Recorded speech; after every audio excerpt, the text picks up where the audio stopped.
Assalamualaikum warahmatullahi wabarakatuh. Kami di sini akan menjelaskan materi tentang teori unsur-unsur pendapatan nasional. Yang pertama, saya akan menjelaskan tentang pengertian pendapatan nasional. Pendapatan nasional adalah jumlah pendapatan yang diterima oleh masyarakat suatu negara dalam kurun waktu tertentu yang biasanya 1 tahun. Konsep pendapatan nasional pertama kali dicetuskan oleh Sir William Petty dari Inggris, yang berusaha menaksir pendapatan nasional negaranya pada tahun 1665. Namun pendapat tersebut tidak disepakati oleh ahli ekonomi modern, karena menurut ahli ekonomi modern, alat utama untuk mengukur kegiatan perekonomian adalah suatu jumlah barang atau jasa yang dihasilkan setiap tahun oleh suatu negara. Pendapatan menurut KPPI artinya hasil kerja atau usaha.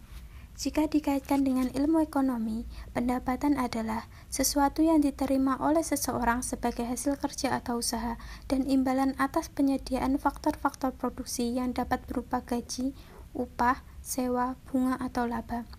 Jadi dapat diartikan pendapatan nasional sebagai jumlah pendapatan yang diterima oleh seluruh rumah tangga keluarga atau RTK di suatu negara dari penyerahan faktor-faktor produksi dalam satu periode, biasanya selama 1 tahun.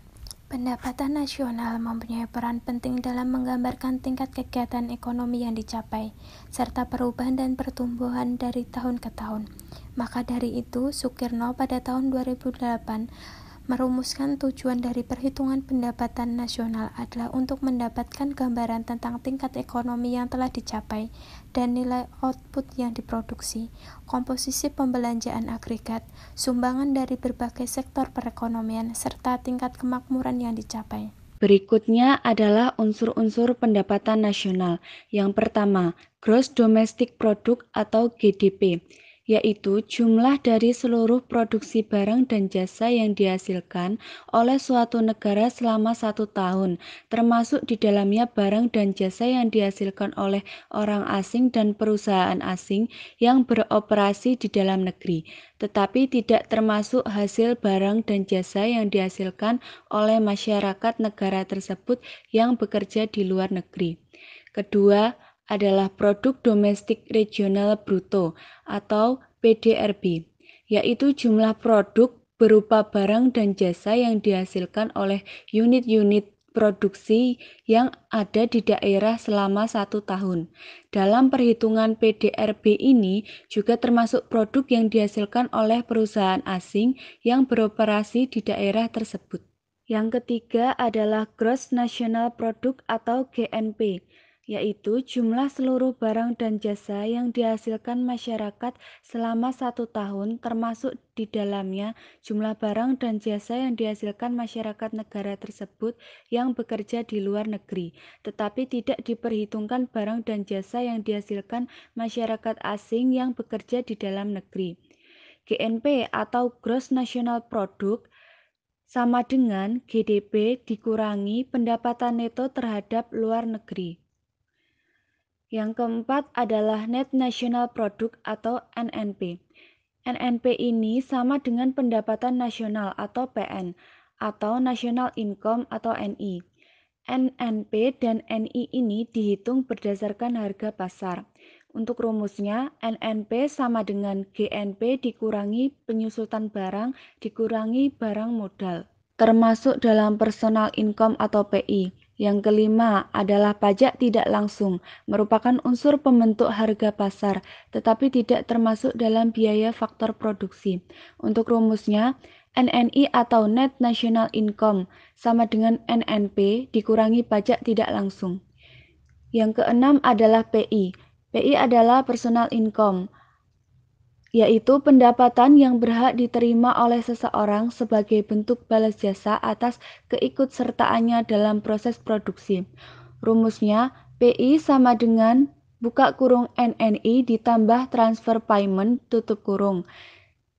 Buka kurung laba yang tidak dibagikan plus pajak perseroan plus asuransi plus jaminan sosial tutup kurung. Yang ketujuh adalah DI atau disposable income. Secara langsung akan mempengaruhi permintaan karena sebagian digunakan untuk konsumsi dan sebagian lagi digunakan untuk tabungan sebagai unsur pembentuk modal. Rumusnya adalah DI sama dengan PI dikurangi pajak langsung. Faktor-faktor yang mempengaruhi pendapatan nasional. Yang pertama, kualitas sumber daya manusia. Negara yang memiliki kualitas SDM yang tinggi tentu akan memiliki pendapatan nasional yang tinggi pula. Jepang dikenal sebagai negara yang memiliki kualitas SDM yang tinggi. Yang kedua, potensi sumber daya. Negara yang memiliki sumber daya alam yang melimpah, jika dikelola dengan baik, akan mendapatkan pendapatan nasional yang tinggi. Yang ketiga yaitu modal. Negara memiliki modal yang cukup untuk mengolah sumber daya alam yang tersedia, maka akan membuat pendapatan nasional yang tinggi. Yang keempat, tingkat teknologi. Penggunaan teknologi akan membuat pendapatan nasional meningkat. Yang kelima, stabilitas keamanan.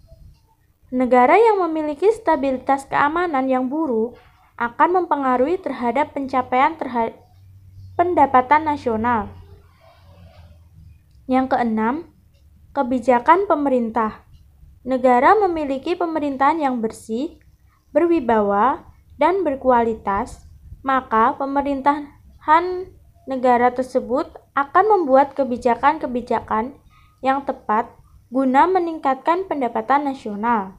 Dan yang terakhir yaitu keadaan geografis dan geologis. Negara dengan letak geografis dan geologis tertentu beresiko adanya bencana. Itu merupakan salah satu faktor yang mempengaruhi adanya pendapatan nasional. Sekian presentasi dari kelompok 3. Apabila ada kesalahan mohon dimaafkan. Terima kasih. Wassalamualaikum warahmatullahi wabarakatuh.